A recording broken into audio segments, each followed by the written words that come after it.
BTW, FYI. Visit Nexplanon.com RN to learn about Nexplanon. It's an gestural implant, 68 milligrams radio pair. Or ask your HCP IRL. Okay, TTYL. This episode is brought to you by Viore. Give the active people in your life something they'll truly appreciate. Performance apparel from Viore. Whether they're into running, surfing, hiking, or even just casual walks around the block, there's something for everyone. And if you're not sure what to gift them, you can't go wrong with something from Viore's Dream Knit collection. It's the perfect gift and so comfortable. Get 20% off your first purchase today at Viore, VUORI.com/Spotify. Thanks for listening to the Red Treehouse, where I tell scary stories to keep you up at night. You can listen to the Red Treehouse on your favorite streaming platforms, including Spotify and Apple Podcasts. Be sure to follow, like, and subscribe. Oh, and leave us a 5-star review. Imagine for a moment that you've turned the lights off and crawled into bed. As you lay there, you're hopeful for a restful night's sleep after a long day. But as your eyes adjust to the darkness, you catch something out of your peripheral vision. You turn to look, but there's nothing there. Unfazed, you turn back around, only to see the same something out of the corner of your eye. You turn to look again, but like before, there's nothing there. You quickly feel the hairs on your arms stand on end.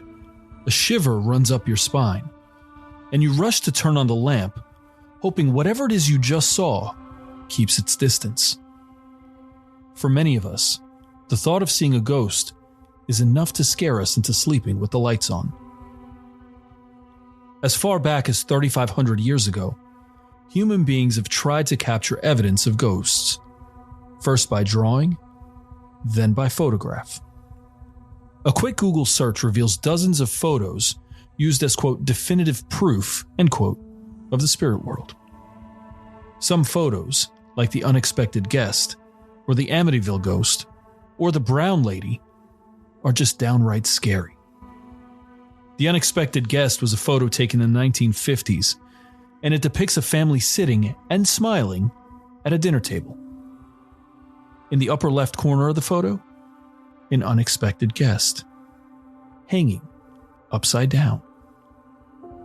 The Amityville ghost was a photo taken in 1976 by the famous Ed and Lorraine Warren. The photo claims to show the ghost of 9-year-old John DeFeo, who was murdered by a family member. The brown lady was a photo taken in 1936 and is arguably the most famous ghost picture ever taken. It shows a spectral figure walking down a staircase in Raynham Hall in Norfolk, England. In recent decades, though, technological advancements have shifted the way ghost hunters and enthusiasts search for proof. If the invention of the camera, and with it still photography, created an obsession to capture ghostly images, advancements in audio technology created a race to capture ghostly voices. What if the something you caught in your peripheral couldn't just be photographed, but also heard? In today's episode, we're going to explore the genuinely unsettling and sometimes scary world of electronic voice phenomena, or EVP. Is EVP real? And does it offer definitive proof that ghosts exist and may be all around us, even if we don't see or hear them at first? I'll present the evidence. You decide for yourself. I'm your host, Will. Welcome to the Red Treehouse.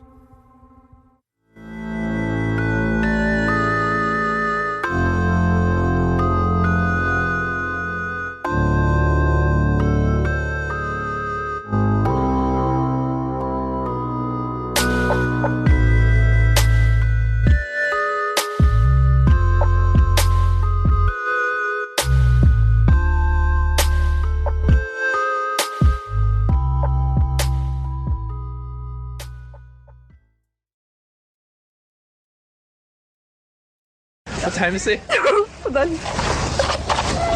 Damn it. It is 9:08. Okay. Good evening. Good night. It is 9:08. Did you catch it? Listen again. This time with your volume turned all the way up and your ears attuned to the voice of a little girl in the background. What time is it? Hold on. Damn it. It is 9:08. Okay. Good evening. Good night. It is 9:08. The audio clip, used with permission from the Social Voice Project, features the voice of a little girl saying, quote, "Don't hurt me. You're a slave. You're a slave. Don't hurt me. You can have whatever you want. Please stop." The audio is stunning in its clarity and gets more unsettling each time you hear it. The layers of voices, the uniqueness of the audio, all of it makes for a scary listening experience. But what is electronic voice phenomenon?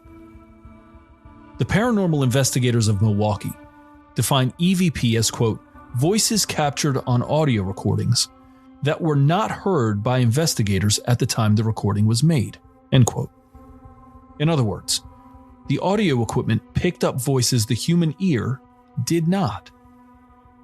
What makes EVP so fascinating, at least in part, is the individuals who make these recordings seem entirely unaware of the ghostly voices captured on the audio.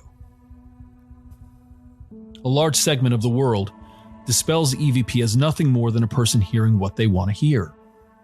A BBC article titled "The People Who Think They Tune Into Dead Voices," dated March 25, 2013, states, quote, "The simplest explanation is that EVP voices are just stray radio transmissions.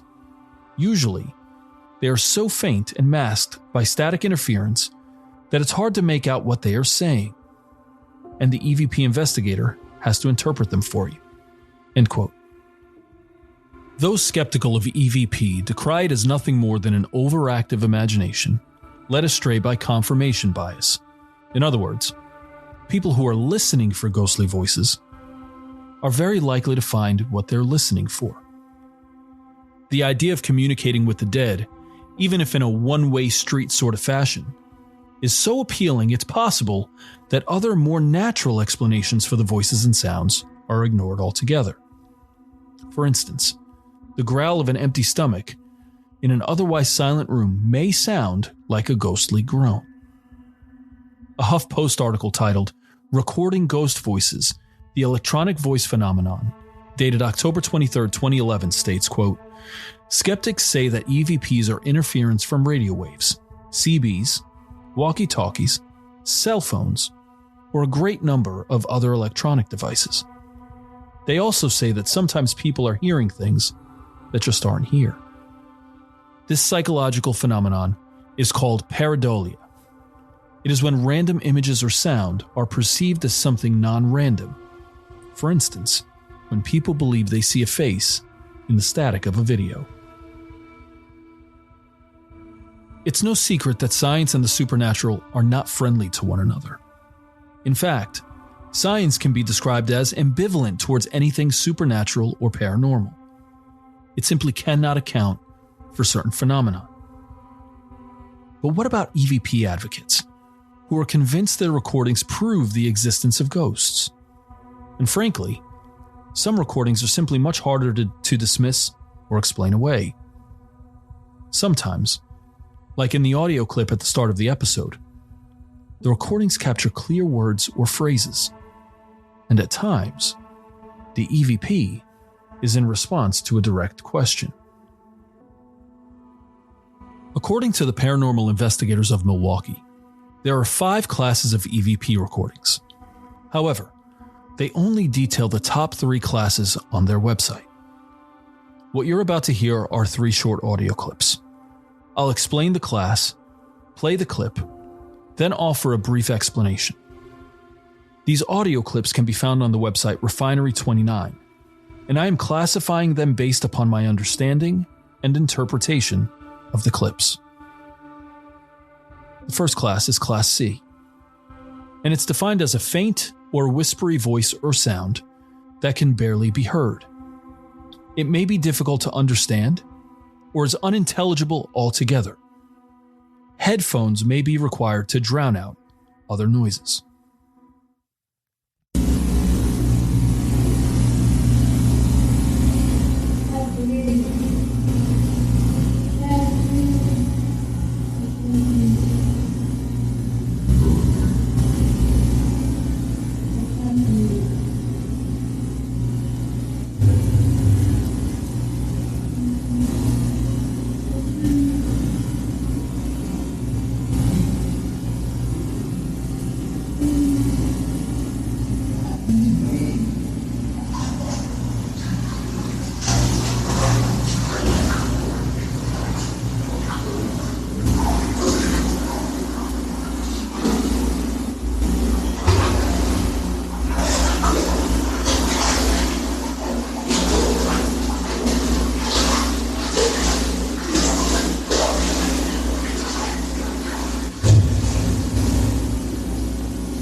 The first clip contains what sounds like a variety of voices and noises. However, at the 9-second mark, it sounds like a child's voice says, "I can't breathe." Second class is Class B, and it's defined as a voice or sound that is loud but requires some guidance as to what is being heard. Headphones may not be required, depending on the person.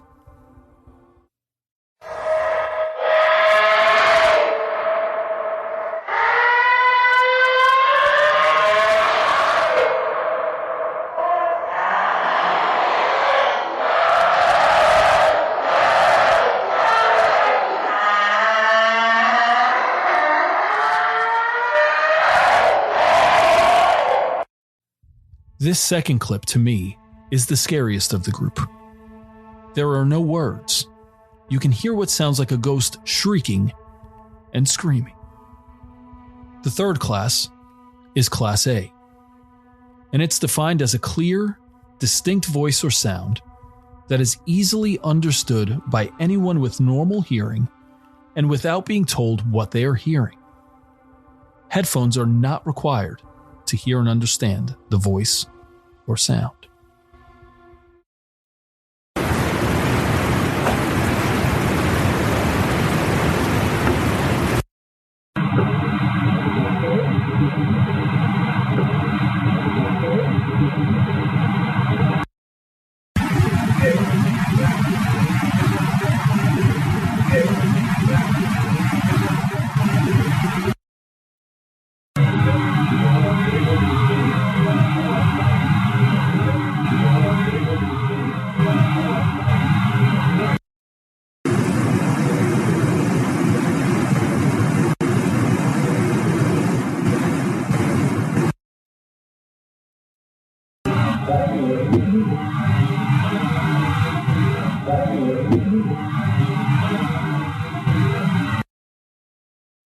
This third clip contains what sounds like a variety of voices and noises. However, at the 104 mark, it sounds like a man's voice says, "Back to work with me." Also, I would classify the audio at the start of this episode as Class A. If you're like me, the possibility of capturing a ghostly voice or sound on audio is intriguing. I'll admit though, I haven't mustered up the courage to try it. I'm not concerned about it not working. What scares me is that it will work and that I'll capture something unexpected. I should also admit that we believe our house is haunted by a ghost we call Henry. You'll hear more about Henry in an upcoming episode of the Red Treehouse. But let's say you've gotten the courage to set up an audio recorder to capture an EVP. What should you do to give yourself the best chance at success? Here are the do's and don'ts according to the paranormal investigators of Milwaukee. 1. use high-quality audio recording devices.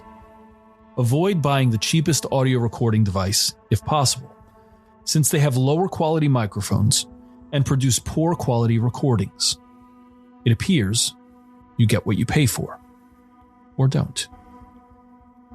2. Don't whisper. Since many EVPs are whispers, it can be difficult to differentiate your whisper from a ghostly whisper. 3. Capture yourself. When speaking or asking questions, do so in a loud, clear voice. This will allow for easier differentiation between your loud voice and the often faint whisper or quiet voice heard on most EVPs. 4. Avoid loud foods. I actually mentioned this one earlier in the episode, and I find this one interesting. A noisy stomach can be loud when in a quiet space, and it is possible to misinterpret a loud, grumbling stomach for a groaning spirit. 5. Tag known noises. This refers to announcing any noises you make or hear while investigating. If you're in a live session, be sure to call out noises you can identify, since this will rule out the possibility of it being an EVP. 6. Let them answer. Avoid asking successive questions if possible. Ask a question and give uninterrupted silence to allow responses to be recorded. If you are talking, you aren't listening. And if you aren't listening, you're bound to miss something. 7. Ask a lot of questions. This one is self-explanatory. Just be sure to leave uninterrupted silence to allow for a response.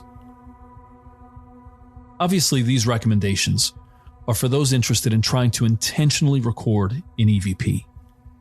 To me, though, the scariest EVPs are those that show up when a person isn't aware of what's happening.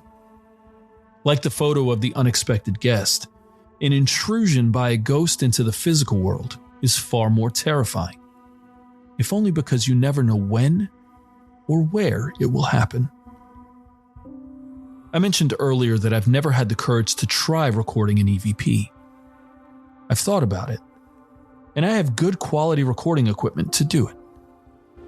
But for some reason, I just can't. That doesn't mean, though, that I haven't recorded a possible EVP by accident. I'll close today's episode by playing a short audio clip that I think may capture an EVP. Generally, I record in the morning, but last week my work schedule made it so that I had to record after 10 p.m. I've already mentioned that our house is haunted by a little boy we call Henry. And in reality, our property dates back to the 18th century. Old house, historic land, dark corners, lots of opportunities for something scary to happen. After recording episode 3 of the Red Treehouse, I did what I always do. I went back to listen to the audio and to prep for editing and post-production. Imagine my surprise when within the first 10 seconds of the audio, it sounds like either a small child's voice or a woman's voice speaking over mine, saying, "Good night." There are few things more comforting than laying down in bed and getting a good night's sleep after a long day. Did you catch it? Listen again with your headphones turned up and your ears attuned to the words, "Good night's sleep." That word night sounds unusual. There are few things more comforting than laying down in bed and getting a good night's sleep after a long day. I don't know what to think about this. Like some EVPs, it could have been interference in the mic, radio waves, or just a glitch in my recording software. And truly, I'm not sure what to make of other EVPs. But that's the beauty of these conversations. Sometimes science, logic, and the rational mind can't make sense of the strange, even scary experiences we have. it still leaves us with these questions. Is electronic voice phenomenon real? And does it offer definitive proof that ghosts exist and may be all around us, even if we don't see or hear them at first? Or are EVPs simply a form of confirmation bias? A person hearing what they want to hear? I've presented the evidence. You decide for yourself. I'm your host, Will. Thanks for joining me in the Red Treehouse.